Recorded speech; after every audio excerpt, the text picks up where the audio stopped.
Hello, this is Chris Heasley with the Chris Heasley Radio Show. Prior to the 2020 election, I was largely an internet activist. I would take all of my debates, my witty arguments, and I'd fight it out on Facebook and other social media platforms. It was getting me nowhere. It was hugely frustrating. I was never happy. I was doing the little that I knew how to do at the time. But then we watched the theft of the 2020 election. And that was something that made everyone pause and hesitate. It brought this question of what is happening to our world. It made it real. And at that point in time, I started to realize that being an internet activist was not getting it done. It was not enough. And I needed to do something more. I needed to get out from behind the keyboard and get out into the community. And what had happened is immediately following the theft of the 2020 election, there was a freedom rally in Montgomery, Texas. And Montgomery is an hour north of Houston, and it is country. It's country. It's beautiful, beautiful Texas country. And I went up to this freedom rally, and it was all people just like me. It was incredible. I was able to connect with like-minded people. It was refreshing.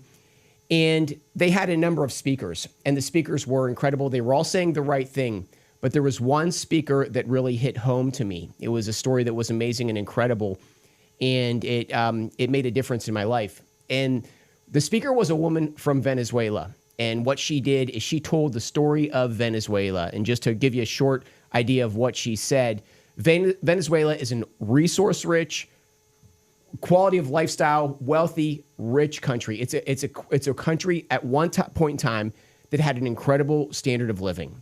And what had happened is, according to the speaker, she said, that the Cubans began to tell the Venezuelans, you better watch your elections because we were like that at one time, and now we are a poverty-stricken country run by a socialist dictator. And they did it because they took our elections. And that was the message. And that was coming from the Cubans to the Venezuelans. But, of course, the Venezuelans did not know what to do about that. And then they began to see their elections go. 1 and 2 and 3 and 4, the elections continued to go. And what the Venezuelans did is they responded appropriately. They got themselves together, and they started doing everything right. Whatever bad habits they had in their lives, in their country, they got rid of. They solidified whatever small, petty disagreements they had. They got rid of. They came together as a country and began to fight back against this tyranny. And they began to win elections. But you see, they didn't win elections because what would happen is they would go to bed at night knowing they had won the election. They'd put their head on the pillow knowing that freedom was restored, and they'd wake up the next morning and see that the election turned overnight in their sleep with a last-minute dump. Over and over again, the last-minute dump stole the election from the Venezuelans to the tyrants, and Venezuela essentially burned to the ground. And I'm going to ask you a question. Have we seen that happen here in Houston, Texas? Have we seen that happen here in Fort Bend County, Texas? I want to remind everybody of the recent Fort Bend County sheriff election where candidate Republican Marshall Slott was winning that election for the entire day to a point where we went to bed, put our heads on the pillow, knowing that Marshall Slott had won the election. And in a last-minute dump, Eric Fagan, the Democrat, the race-baiting Democrat, wins the Fort Bend County sheriff's election. Yeah. We've seen it over and over again. And so this woman's story was incredible because what she said is it happened in Venezuela and she was beginning to see it happen here. She saw it with the 2012 election. She began to have her suspicions when Mitt Romney went down to Barack Obama. Maybe we dodged a bullet with that one because Mitt Romney's no president, but at the time we didn't know that. And so, but that was when her suspicions began. And then it culminated with the theft of the 2020 election, an obvious theft, a theft in front of our face, a theft where we have not seen justice applied yet, and it needs to be applied at the national level and at every single small town precinct where conservative poll watchers were bullied and forced out, where conservative poll watchers had barrel-chested officers in their face told to go away. And we have these stories on the Freedom Matters Action Group channel on the Rumble platform. You can go watch them there, okay? And it happened here in all of local Houston, okay?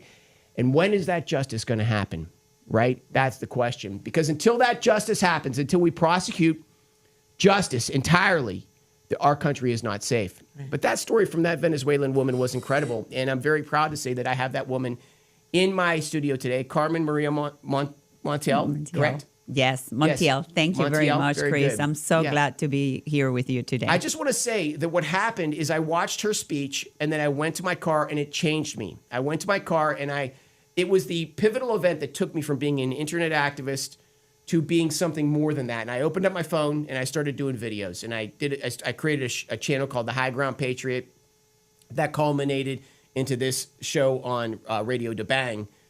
But it was because of Carmen that it gave me the impetus to do something more. So I want to thank you for that, Carmen. I do appreciate it. I appreciate it that, you know, how many people I have come around that saw my speech that day, and it really make a mark on people.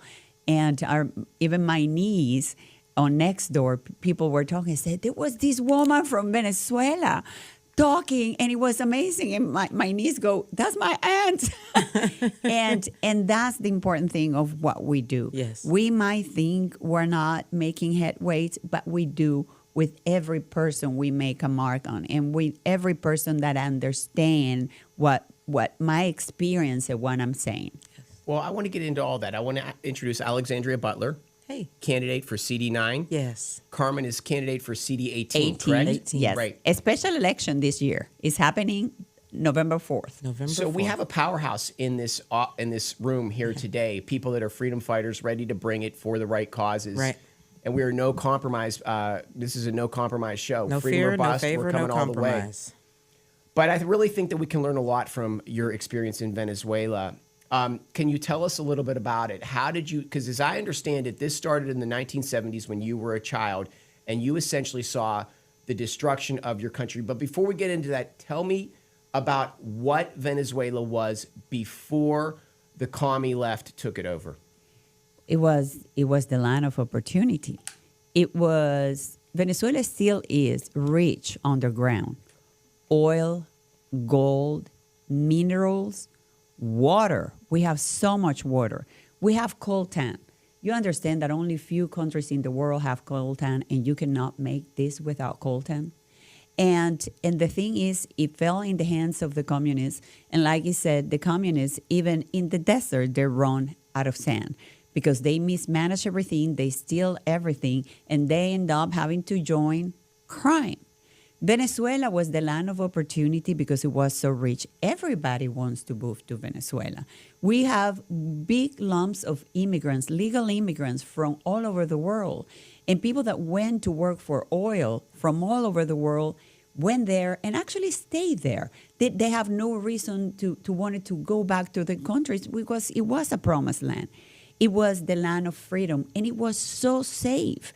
I remember, we used to play on the streets. There was no crime. The people were wholesome. The Venezuelan people are beautiful people, hardworking people, wholesome. Yes. But I would say we started in the 70s with illegal immigration, but we always need to know that by the time we get there, this plan is being in place from way before, from years before. Yes. And what happened is the last dictatorship that we have before Hugo Chavez that lasted 10 years in the 50s, it was a right-wing dictatorship. And it was the 10 years when Venezuela evolutionated. It was, infrastructure, everything. This dictator, Pérez Jiménez, really used the resource of oil to build a fantastic country. So under a right-wing dictatorship, Venezuela blossomed. And my mother used to tell me, my mother is still alive, 94 years old. She told me how when she was 21 years old, at that time she was a young mother, and she said she had to go to the pharmacy at midnight to get a medicine for one of my older siblings. And she said nobody would even dare to whistle at me, because the Latin countries, there is this thing, they whistle, they say, Right. say. Right. But at midnight, she said, I walked to the pharmacy and I was safe during that dictatorship. And then the socialists, because the reality is then it came 40 years of democracy, of a bipartisan, but the two parties were socialist. And as they overturned the right-wing dictator, who was a military man, and they took over, and it was just a ping pong between the two parties, but they were socialists, and they started calling the people to come from the alarm. It's better to come to the city. So they destroyed the farm, and then they opened the borders. And I am from Maracaibo, which is Zulia State, border with Colombia. That's when the main problem with illegal immigration started. So we started to face, when I was little, we're 6. I'm the youngest of 6. So my siblings, who were teenagers at the time, my parents worry about the drug problems, and the crime went up. And they start breaking into our homes, which our families from Caracas or other cities were like, what's happening in Maracaibo? But of course, it was so much immigration that started spread around the city. And of course, no country is ready to absorb a vertical growth of the population like that, Not like which that. is what we're seeing. Right. So they destroyed the hospitals. Venezuela used to have a hospital system, was, through the Social Security, that was free for all Venezuelans. The best hospitals with our doctors, all our doctors were educated in Venezuela and then sent to United States to get their fellows, and went back. We have the best doctors, the best equipment. These people destroyed it all. And then the Venezuelan people were forced, we have to go and get private health insurance in order to be able to go to the So doctor. you had public health insurance that was high quality. That was high quality. And It was provided, amazing. It was provided by the right-wing dictator. Through their Social Security. Through our social security. Right, through the combined resources. Through our taxes, and also because Venezuela oil production was so much that they, put money Right. to the benefit of the people of Venezuela. But then that was all eaten out by the illegal immigration. And then where are they going to live? So they Right. start making ranchos, that's how we call it, like little chat houses. I moved to Caracas when I was 8 years old, and Caracas is a valley. And I remember coming from Maracaibo is like Houston, Yes. flat. Yes. I always said I'm in the right place. I'm in a flat oil and cow state, just like where you Zulia. came from. Exactly. So I'm in the right place. So we moved to Caracas, which is a valley, and it was beautiful, Right. green hills, beautiful. As I grew up, the hills were gone covered by ranchos, by little shack houses, because where were they going to live? And the crime went up, and I remember you used to drive to the neighborhoods and see the beautiful houses. Eventually, no more beautiful houses. Everybody started building walls around their houses to protect themselves from the criminals. Right. And what happened is people start to adapt to the problem, and it's not right. The complacency. That's what we're seeing here in America is, that lack of ambition, lack of effort, and also indifference. It's like we start to become acclimated to this criminal element instead of fighting against Right. it and speaking out against it. And then when you start speaking out against it, they tell you to stop speaking out against Oh, it. don't say it. We moved to the suburbs and we let our cities rot and die. Right. And then and then essentially this satanic left has a hold on our economic core. Right. And then they can use that as a leverage point against us, and the battle begins. And Yes. the battle lines have already shifted in their favor. I'm going to give you an example of how we have make ourselves accustomed here in Houston. Always, my slogan is Houston, we have a problem, because Yes. this city looks like a third world city. Yeah, it does. Third world, Yeah. third world country city. We could be a city of Mexico. Right. Completely. We have Yes. holes. It floods every time we rain, and we all drive SUVs. Yes. Why? So our cars can take off the holes and can drive through the flooding. Right. We have made that normal. Right, People yeah. think that we Houstonians drive SUVs because it's the fashion. It's not the fashion, people. So we don't fall It's into a pothole. need. The idea that we can't create proper irrigation channel. I don't know, not irrigation, but just drainage channels. Right. To facilitate prepare for floods. It's absurd. It is. They don't want it fixed. No.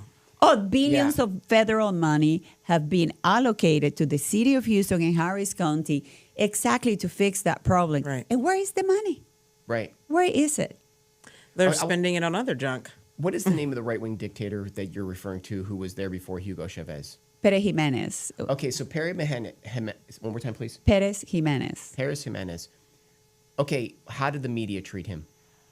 Well, at the time, people admire him, but then, of course, he was a dictator. Not even though it was right wing. So they overturned him, and they allowed him to flee to Spain. And But the media was against him? at the time, It was, I wasn't born, so I cannot Yeah. tell you. It's just his story. But at the time, everything he did, because he was inaugurating things all the time. So the media was like, oh, applauding everything, all the major highways, the hospitals, everything he built. And the media was applauding that. And actually, John Kennedy went to visit Venezuela during that time. Well, right after him, but it was Venezuela still was booming. Well, he was a dictator. Oftentimes, countries have dictators because the parliamentary class has been already purchased by the bankers. Right. So the bankers come in and they always want to sort of diversify the reach of power, not because they have good intentions, because they already have the parliament class bought off. And they're trying to and oftentimes it is actually a dictator who's fighting for the right things in his country, and they want that guy negated, and that's what I Well, think. and he was a military man, and what happened is by the Constitution, the army has to protect with the people, and that's how he overturned the previous government. He became a dictator, and then he founded a party, a right-wing party, because he wanted to be elected.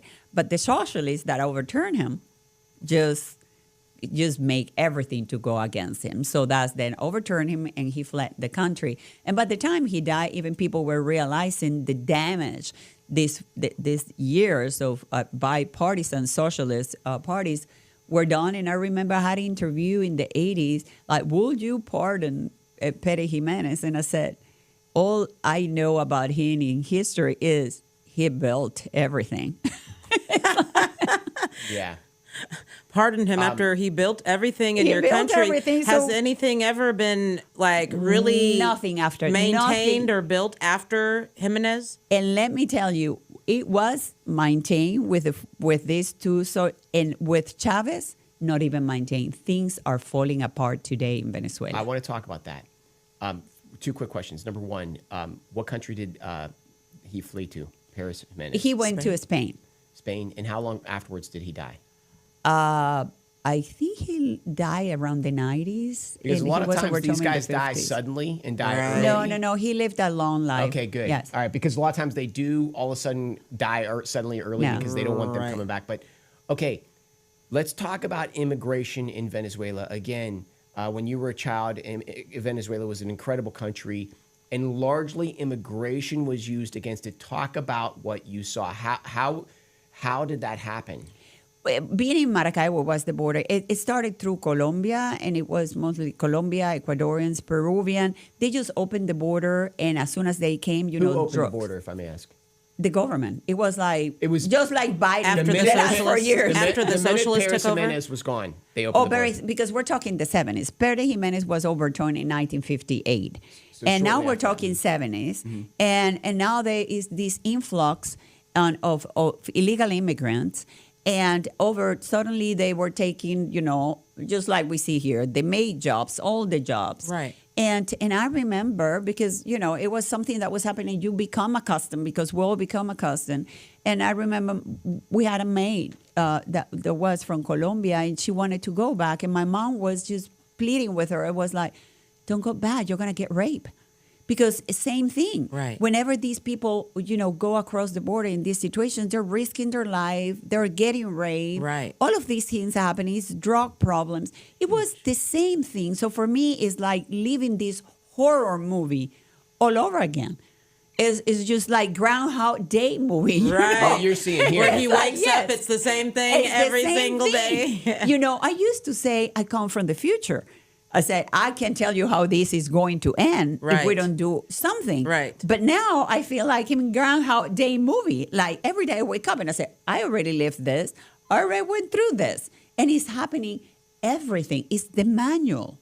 Was the destruction, the minute that Paris Jimenez was gone, did the destruction, the lowering of the quality of life of Venezuelans begin immediately following him? No, they did it, from 58 to the 70s. And the 70s is when the legal immigration came, and the first thing they destroyed really was the healthcare, because they took over, they have to go to the hospitals.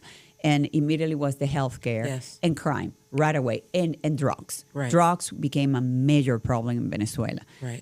And I remember my mom being so worried, always searching through, especially my three brothers searching Through their stuff. through their stuff, because, and I was little, imagine, I'm just little looking at all of these things, quite not understanding what's But going now on. you know. And now I know it. That's why when these things started happening here, I'm like, okay, I saw this. And understanding and appreciating more and more every word my father said. Because my father was telling us things like corruption and bureaucracy is killing the country. And saying something very important. My dad always said, America will regret neglecting their backyard, meaning Latin America. Right. So, okay. So now you have this huge immigrant influx into your country. How did that group assimilate with the Venezuelans, or were they sort of used as a leverage against the Venezuelans? No, they never assimilated because they were illegals. They put their own like barrios. That's what we call it. When you have a group of ranchos, barrios, when they raised their own flag, where we, the Venezuelan people, could not enter. Okay, imagine this. It's like their own country. In your own country, there are areas you cannot enter because they raised their own flag and you're risking your life. And these people did not assimilate it. And those are the people that Hugo Chavez used to campaign because he knew these people hated the people of Venezuela and hated the country. Because these people, when you come like me, I came as a legal immigrant. I went through the process. I Right. appreciate this country. Right. I sworn in and I pledged allegiance. I love this country. I say, I want to be an American. That's right. These people never go through that process and they just hate the country. So those are the people, because the problem is not only the problem we're having right now with them. Right. Multiply the number of children they're going to It's have. the children. And now these children are going to be American. And so that's the problem. It started in the 70s. Their children was the people Hugo Chavez campaigned for. That it's, of course, they never assimilated. The children grew up hating Venezuela. And they were like, hey, these people, they took away from you. They took the money from you. So now I'm going to take it from them and give it to you. That was his campaign. And he originally, the first time, he rightfully won the election, but after that, he set up the whole system. He stole the election. He set the whole system up to manage elections. Exactly. What I just heard there was the same thing I hear coming from the left. Eat the rich. They want to steal from those that make a certain threshold of money, and then we're giving it to you. That's the same logic. Like that is the same thing. It's the left. The other thing is that Wow. in Fort Bend County, we had our county taken over by the Democrats, and as soon as they took over the county, they set up an elections task force where essentially the district attorney would almost run the elections. And it's the same thing. It's it's Bureaucracy. conquered land, and now we're gonna keep it. And what they have created is we have elected officials that run the elections, that run the city, that run the country, and then they win, and then created separated, independent companies or institutions that now are all going to oversee the elected officials. Are you seeing this? Oversight so committee. People that were not elected, they create these Bureaucrats. entities, bureaucrats, that now are going to oversee the elected officials. How is that right? How is that somebody that is not elected oversees the people we elected? Right. And people are not seeing this. Right. Like, remember, suddenly they created these election administrators. Right. Where did that come from? Right. It used to be an elected official that ran the elections. Right. And now they have people they put into position that they pay a lot of money. And then they micromanage and oversee people that we put in place. That is... And let me You're tell you, painting a picture here. nobody realized that. Nobody realized that. Wow. And we just got accustomed. I was like, oh, God, well, we have to deal with this You just person. dealt with it. And let me tell you, in Tarrant County, in 2020, when they flipped Tarrant County after Yes. 50 years of being Republican, Right. you know who was the election administrator of Tarrant County? A guy from Venezuela that worked for the company that runs the machines that do the Dominion? elections. No, that's the company, but it's the software. Okay. And he have to flee Philippines because he was involved in a big election fraud in Philippines. And then he comes to United States and he get that job. Now, mind me that in order to be elected, you need to be a citizen of the United States, and depending on the position, certain years of being a citizen. Right. But to be an election administrator, you can just be a resident. You can be anybody. Anybody. You don't even have to be a What's citizen. that? Do you know that man's name? Hader Garcia. Oh, now he's working. Hater. And Hader Garcia. Now he's working in Dallas County. And in by the way. and in Fort Bend County, George Soros put $190,000 into our district attorney's race. Mm-hmm. He got Brian Middleton elected, and while George Soros is out there putting in plans across the country to take over DA races, and then at the same time to invest in how elections go. Right. Brian Middleton at the local level has the idea to create an election task force to stop racism in elections, where he plays a fundamental role in overseeing the elections. It's the same game plan. I want to talk more about that, but real quick, I want to do our featured product. It is the X39 patch. This patch, Pedro out of Connecticut, is a carpenter. He fell off a 3-story building, and he had to spend hundreds of dollars every month on pain medications, other medications, and chiropractic visits to deal with a bad back.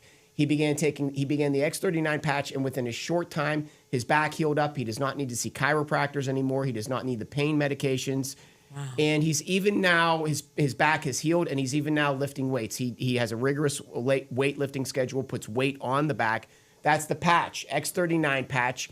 For a good discount, text the word Patriot to 330-606-2304. This patch was created for the specific purpose of giving more energy to people. What it does is it's photolight therapy, and it stimulates your stem cells. So you hear about stem cell injections, a very controversial thing, where people use stem cell injections to stay young or to get healthy again or to fix injuries.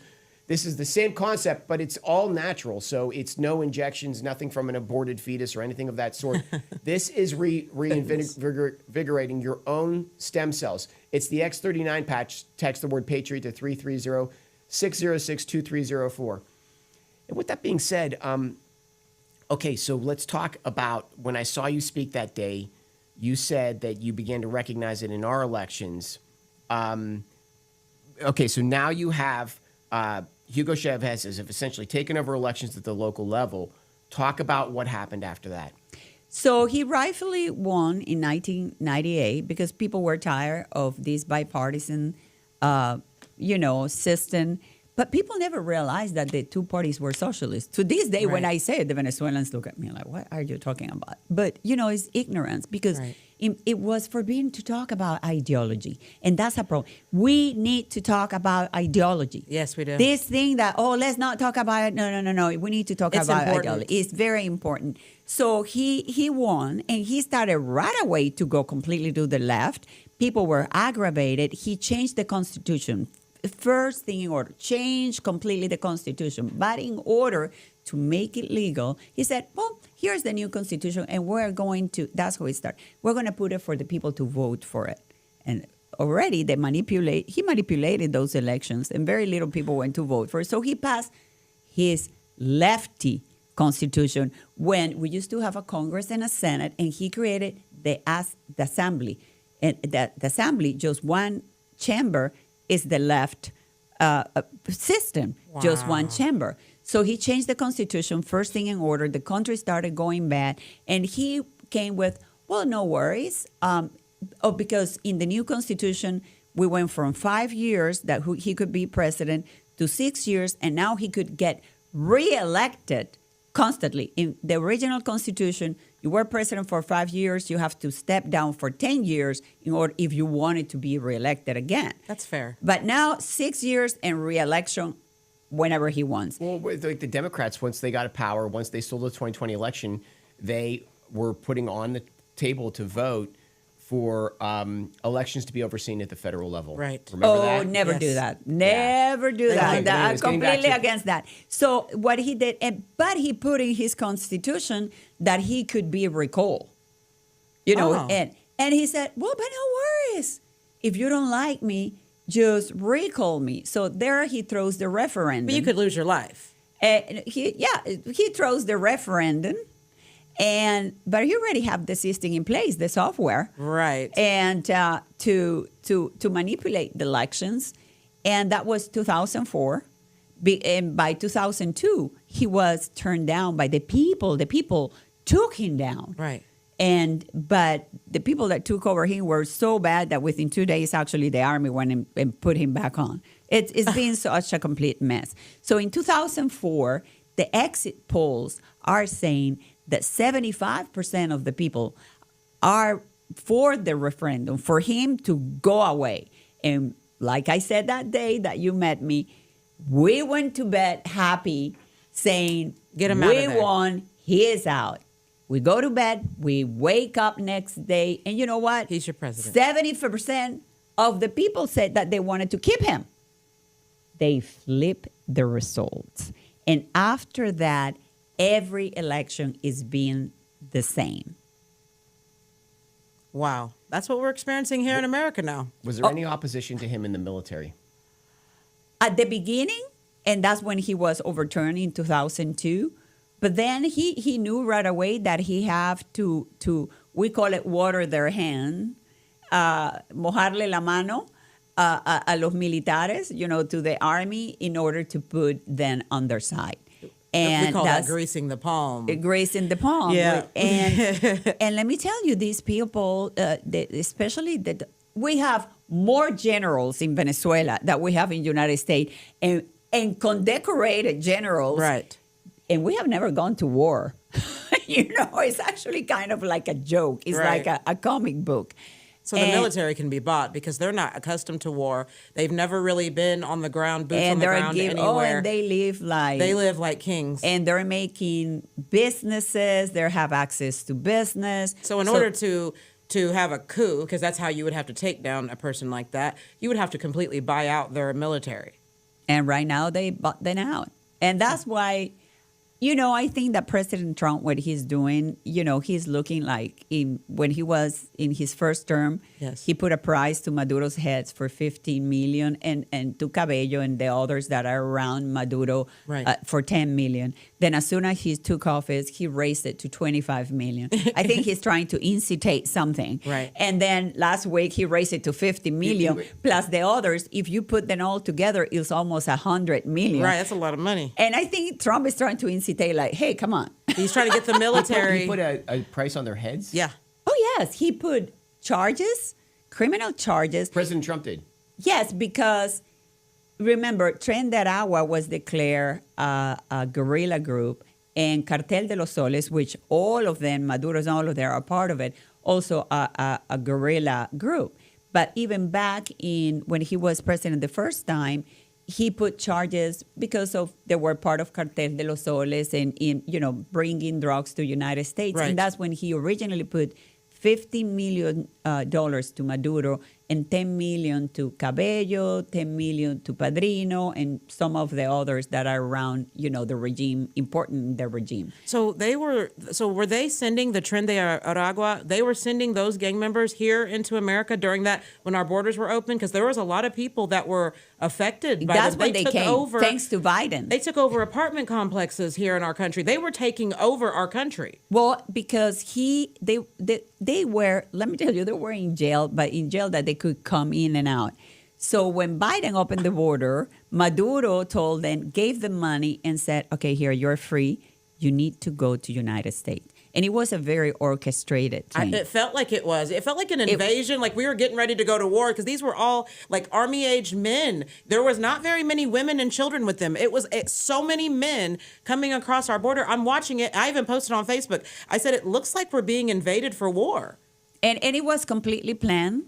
So that's why I think Trump raised the price, because it goes beyond just Tren de Aragua. It Yes. goes beyond just Cartel de los Soles. Right. The damage that we don't know that have been done to United States, and we think from a small, from a small little country in South America, Right. a banana republic, the damage that banana republic has done to United States is we cannot measure. We will know eventually. In a few years, I think when we look back at everything that occurred in this space between COVID and the loony leftist democrats, because I'm sorry, to align yourself with that agenda, you have to be demonic. What kind of mindset can support anything with their agenda? What they've done to our country is catastrophic. We're still dealing with that. We still got some of these gang members here. No, but imagine when Trump says, I'm going to, fix the problem of crime in Right. Washington, and the Right. Democrats say no. Right. How can you be against protecting the people? Right. They're not for the people. They hate the people. So obviously, these people have a mental issue. Yes. Because even the Bible, you have the right to preserve your life and the life of Right. others. Right. How can these people be against that? They're pro-death. They want you to kill your seed. They don't care about your children or your children's children. They bring in people that don't want to assimilate into our country to take over our country. They took over apartment complexes hurting grandmas, but they accused us of killing grandma if we didn't wear a mask and stand 6 feet apart from each other and follow all of their arrows in a grocery store. We were accused of They killing were grandma while training. they're literally killing grandma and babies. But let me tell you, they were training people to be obedient. And the major problem was to our children.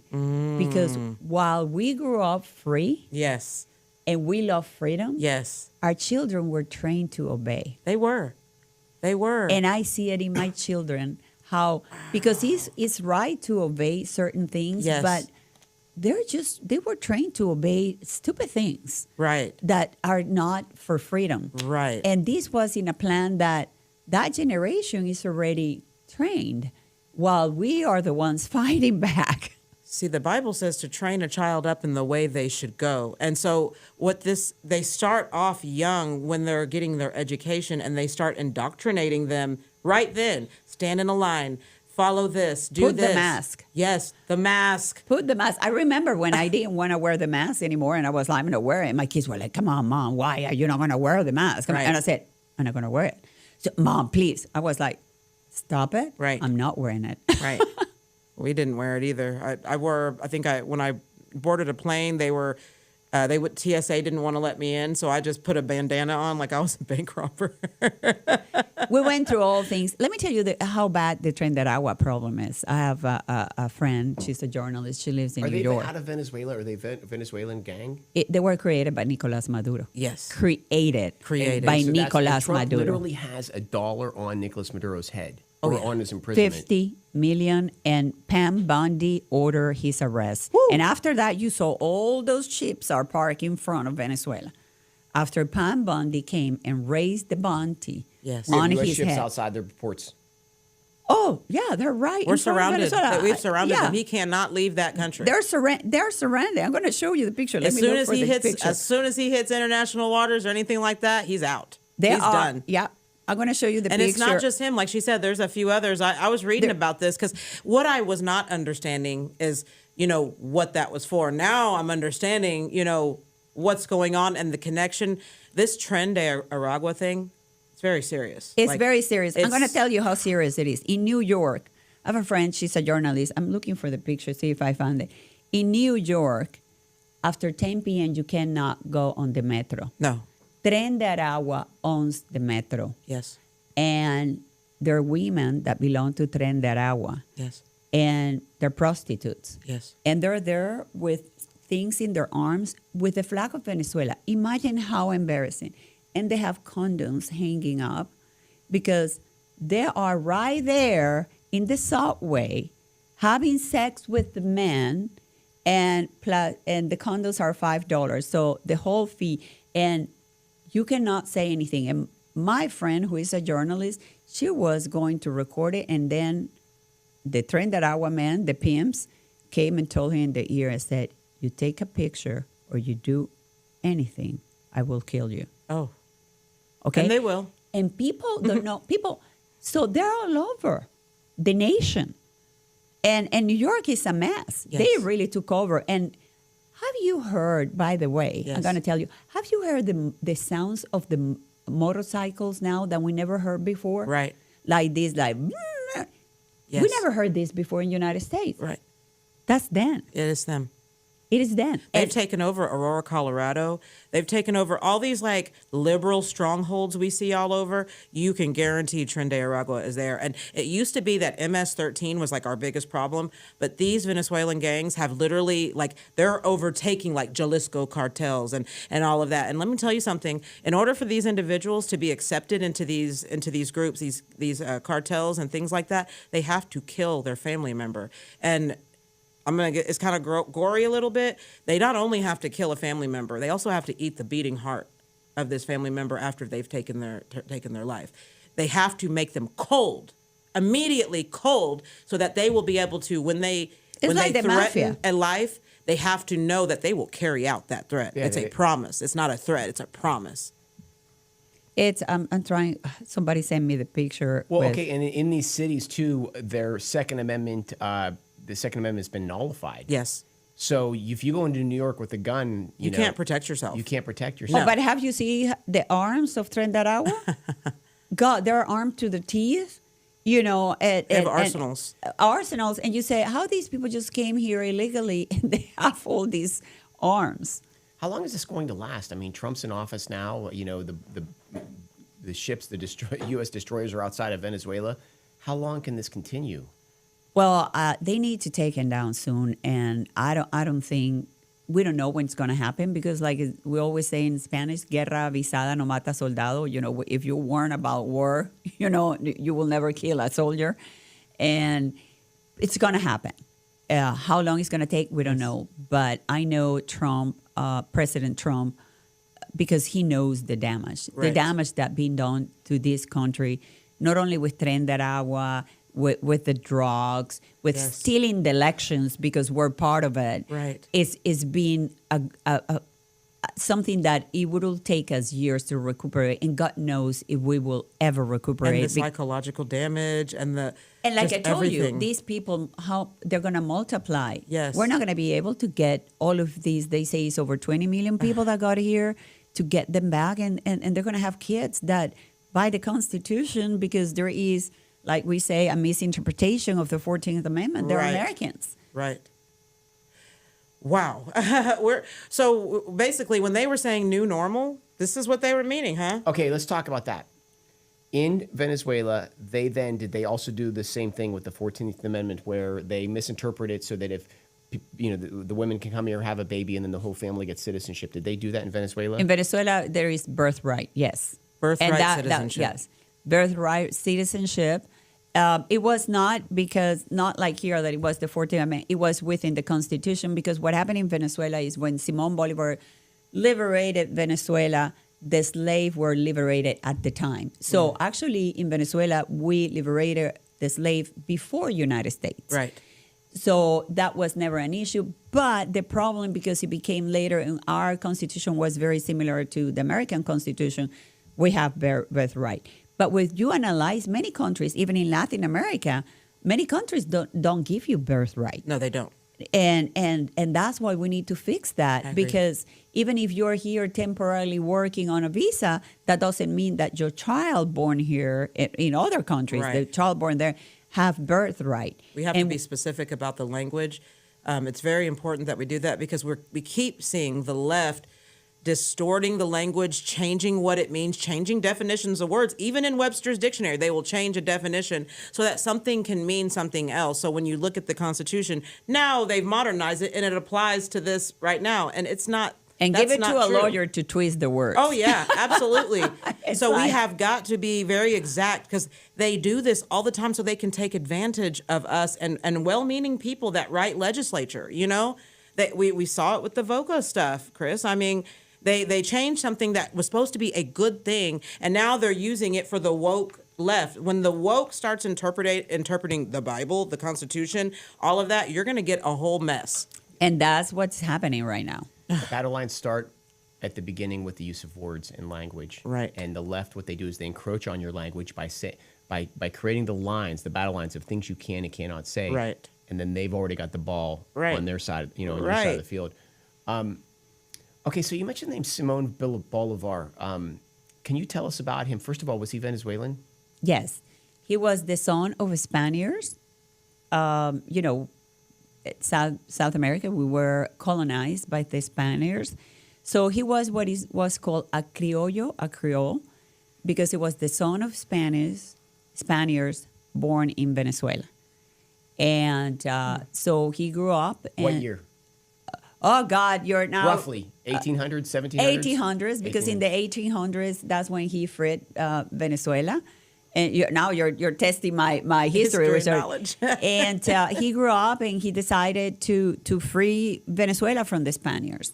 And he started in Venezuela, and then he freed Colombia, Ecuador, Peru, Bolivia. And remember that Panama was part of Colombia, and Yes. that's what 6 countries are. They say that he freed 6 countries. It was in reality 5, Right. but then Panama separated from Colombia. Yes. And then he was a visionary man, because he used to write lines that were very meaningful and powerful and futuristic, Yes. that even today we're reading was like, and he wanted to unify all those 5 countries at the time and call it the Gran Colombia to be. And he always said, because we need to be a force to face the big of the North, meaning United States.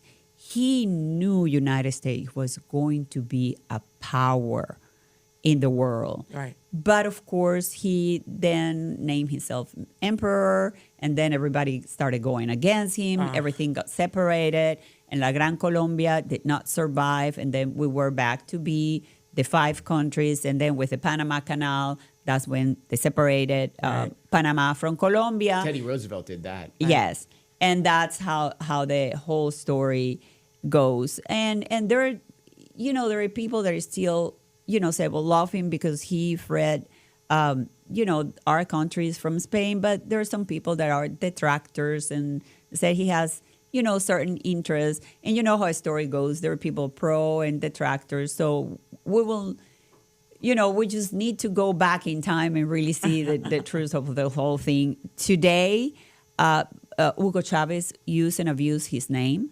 Right. He wanted to become Simón Bolívar. Actually, he took the painting of the fixture of Simón Bolívar and have it remade with his features. Oh, wow. And he unburied the tomb of Bolívar because he did voodoo. And he needed a bond of Bolivar. And he unburied the tomb of Bolivar, which is a violation. You said that he practiced, Hugo Chavez practiced voodoo and hoodoo? Yeah. He's a voodoo practitioner, Santeria? In Santeria. In the Caribbean, it's a big thing. And he learned his socialist from the Cubans. And he just bowed to Fidel Castro. In Cuba, they practice a lot of Santeria. And that's a major problem in the Venezuela. Poverty. Yes. If you see wherever Santeria takes over, you see very poverty-stricken people that live terrible. Like Same thing in wherever you Cuba. see idolatry, Santeria, what you're What is gonna see, Santeria? demonic. It's. Let me say, have you seen in Louisiana? They practice a lot of Santeria in Louisiana. It's very Same thing. common. It's a mix, right? So syncretism is where you mix religions, right? So Santeria is a mixture of voodoo, straight up Satan worship, and Catholicism. It is a blend of all 3. So that's why a lot of people say, well, we love Jesus too, right? Because they do invoke Jesus' name in their rituals. With different names. With different names. With different names, Legba yeah. and certain other individuals they invoke during their rituals. Our virgins, the Catholic virgins, they use it, but with Yes. different names. With different names. Like, it's kind of like she becomes this queen of heaven type persona. They take these personas and then they invoke certain things in their rituals. And but you're playing with the devil. But I'm telling you, it's all satanic. yeah. And yes, things happen. Yes, it's real, okay? That doesn't mean it's the top, because Jesus is the way, the truth, and the life, okay? But these religions where you see them, and it's not just Santeria, it's idolatry, any paganistic religions like that, what you notice is there is heavy, heavy poverty in those Heavy areas. poverty. And you know what? Everybody that was present when they took out the tomb of Bolivar, they're all dead today. It was They're all probably, dead they today. probably cursed themselves by They doing call that. well, because Simón Bolivar said, whoever violate my tomb will pay. Oh, that was a prophetic word right there. and all that today. And Hugo Chavez did this. What's it called again? Santeria. Santeria. He did He this? needed. He was a practitioner of this.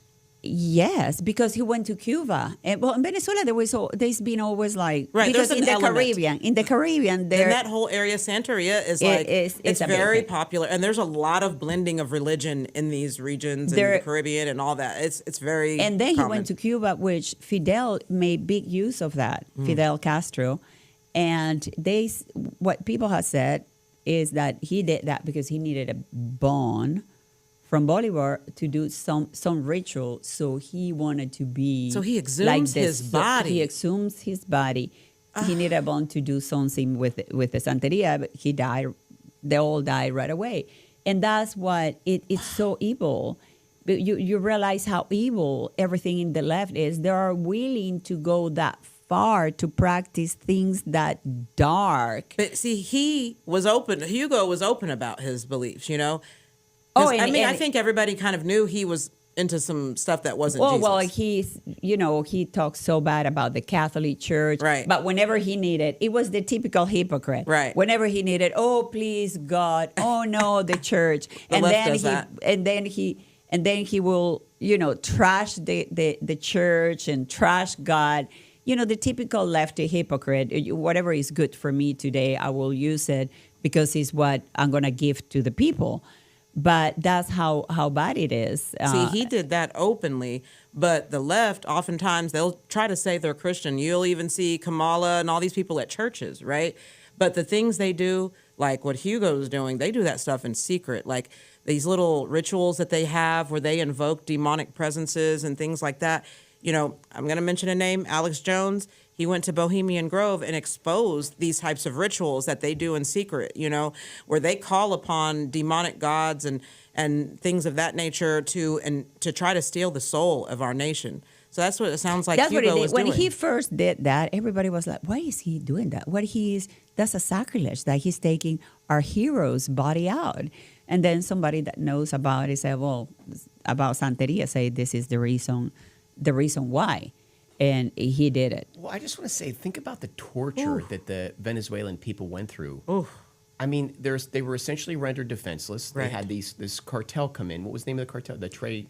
Cartel de los Soles right now. But what happened is we always have Hugo Chavez and this regime just opened the doors to all the drug cartels from Colombia and the world into Venezuela so they could use Venezuela to fly the drugs out. Right. And so when they did that, they became part of it. And it's not only Cartel de los Soles, it's just many cartels. A lot, yes. there is. So they just open up the doors to that and to be the route to get the drugs out. Like a middleman kind of thing. You can Exact. cross through, you can come through. We'll turn our blind eye and let you in, So they're taking the money. Obviously, they're getting paid to do this. Come on. Because let me tell you, when they stop, at some point there was, there was a strike of the oil people because our oil company, that was a national oil company. What was it called? PDVSA, Petróleos de Venezuela, PDVSA. It was run. It was known in the world because my brother most of my family has been in oil. It was known in the world as like the best oil company run perfectly.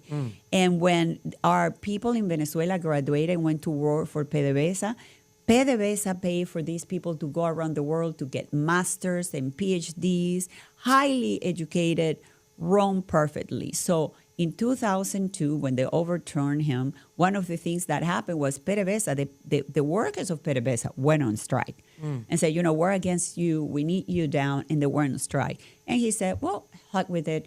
I don't need you. I'm going to fire. So he fired everybody. He hired people that knew nothing about it. Oh, my goodness. And, when you stop producing oil, that's not like you open a faucet of water. Right. That gets stuck. You cannot reactivate that right away. No. And that's why the oil production in Venezuela went down. And still, with the little they're able to produce, it's still so much that they make a living. But they have to resource to other businesses.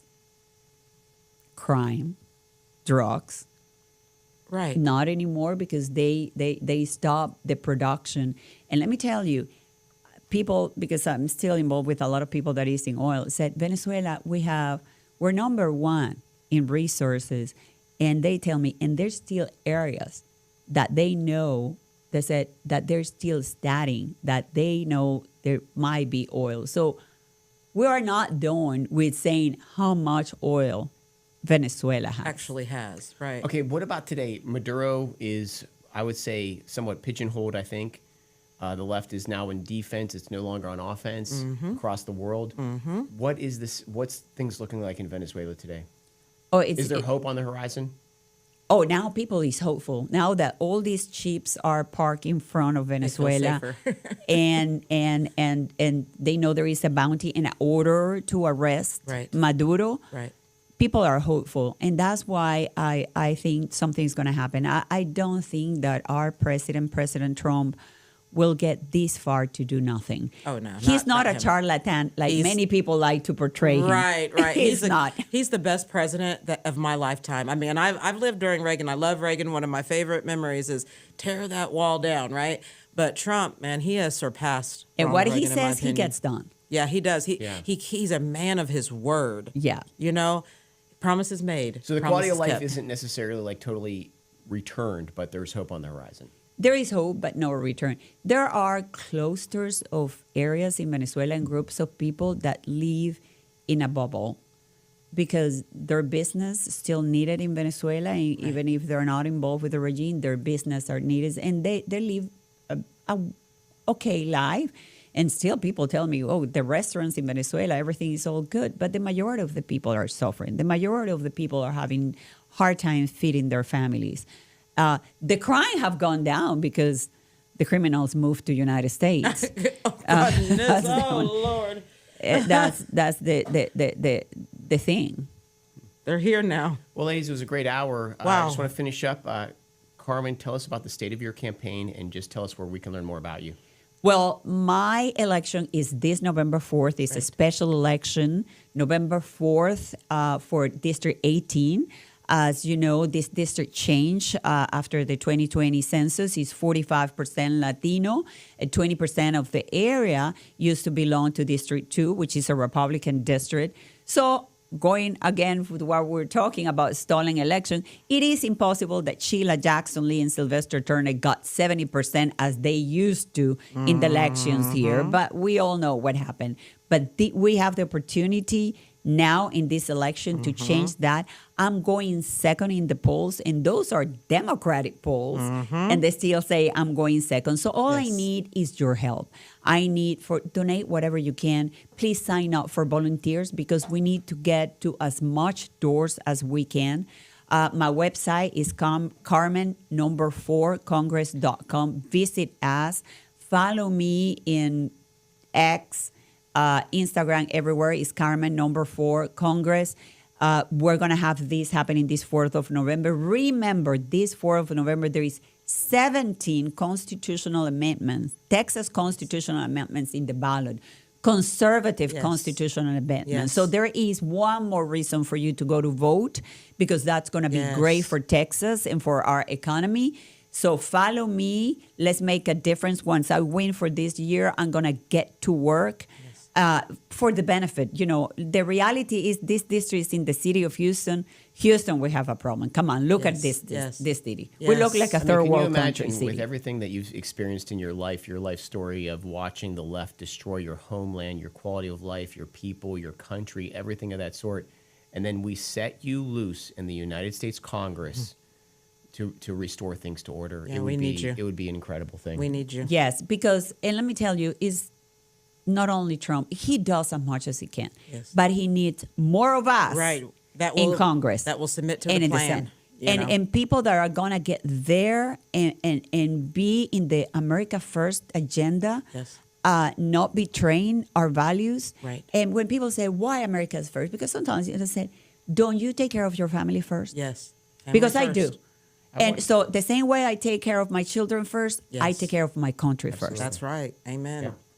Alex, you're up. Tell us about the state of your campaign. Your campaign is incredible. What's going on, the changes, the number of entrants Right. that are coming in. It's getting interesting. You know, a lot of people are like, well, who's your opponent? You know, my opponent is the establishment. And I'm just going to keep it real. My opponent is career politicians. My opponent is anybody that entered this race after it was made easier for them, because I was ready to go to war against Al Green. I was ready to go to war no matter who my opponent is. And so, like I said, I'm running for District 9 here in Houston, Texas. Our sister said, Houston, we have a problem, and we do. What we don't need are people that are trained. We don't need people that are going to stand before people, not relate to them, get into a seat, and then twist up everything they said they were going to do and not keep any promises.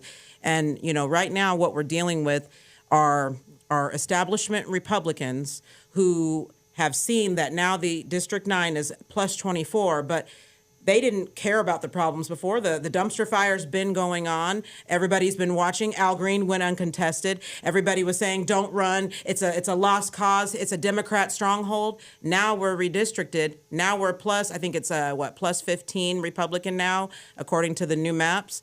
And, you know, my website, alexandriabutlercampaign.org, you'll see my platform. I'm pro-family, pro-faith, pro-freedom all the way, American first, pro-MAGA. You see the hat. It's not a game.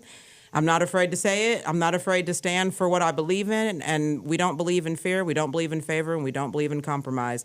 My hands aren't being greased by anybody. I can't be bought. I've already been tested and tried and true. God bless you. Yeah, and I know you are your campaign's gaining heat because you're being attacked. Oh, yeah, big time. You are now being attacked. I love it's getting haters. Controversial. Yeah, I love haters. You know, it's funny. I know, like, for some people, they get embarrassed. They're like, oh, they got to defend themselves. I actually it's giving main character energy, right? So when people... We're like a bachelor. Right, you know, I love it because here's my thing. Like, I've been in ministry for many years, right? And I already got ahead of everything. Hey, y'all know I have not been saved my whole life. You know that I have a passion. I talk candidly about this. So this kind of thing kind of gets my boat rowing a little bit, so to speak. I love healthy competition. I don't like dirty politics, but I don't care about people's opinions of me. I've already been delivered from that. So yeah, keep talking about me. me. When they attack you, you lean into it. Right, You know? it's cool. Yep. But they're cool. talking about you, Yeah, whether it's good or bad. Right, They they're keep talking about me. you. That's My a good name thing. keeps Yes. getting brought up. I love it. Okay, I love it. Well, I had an incredible hour. I mean, both of you ladies are so incredible. I love being around like-minded people. Did you want to say something? I'm sorry Please, to yes. interrupt. Okay, so Monday night we have a show. I have a show, Monday Night Mandate. Just shameless plug. Same radio station, 8:00 p.m. Thank you. Good deal. You got to get Carmen on that show. Yeah, I do. Oh, I do. yes. I Let's would do love that to have together. you, Carmen. I I love appreciate you, it, girl. Alexandria. I mean, Thank you. like-minded people, liberty lovers, freedom fighters. I Oh, love yeah. it. It's awesome. Oh, yeah. I like hanging out Thank with you, two Chris. ladies, Yeah. so very Thank good. you You're for my having favorite, us. Man. You're the man.